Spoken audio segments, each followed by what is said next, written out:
të gjitha hallkat e një cikli. Qeveria do të çelë një fond të posaçëm në mbështetje të zhvillimit të bujqësisë. Në një takim me sipërmarrës, kryeministri Edi Rama lajmëroi se fermat e mëdha do të kenë mbështetje të posaçme financiare nga fondet e buxhetit të shtetit. Për çdo ferm në 100 hektar, ne do të bëjmë një mbështetje direkte me $1 milion në 5 vite për çdo sipërmarrës apo grup sipërmarrësish që hyn në këtë proces.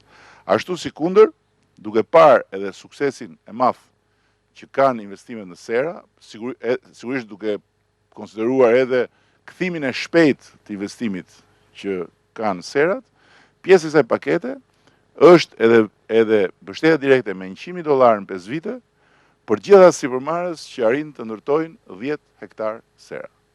Kreu i qeverisë bëri me dije se duke nisur nga viti i ardhshëm, sektori i bujqësisë dhe të gjithë ata që do duan të investojnë në të, do të kenë në dispozicion një shumë të konsiderueshme si fond garancie për kreditim.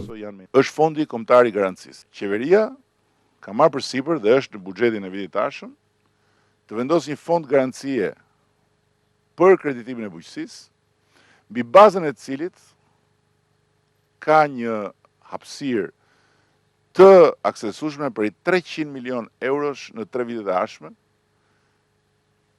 duke ndërvepruar me qeveritë përmes AZBR-s, që do të thotë që nuk ka nevojë fare që sipërmarrësit të shkojnë në bankë vetë e të bëjnë gjithë ato procedurat edhe historitë për të marrë kredi, por kjo kalon nëpërmjet AZBR-s. Në buxhetin e shtetit për vitin e ardhshëm, sektori i bujqësisë ka arritje në financa me $53 milion.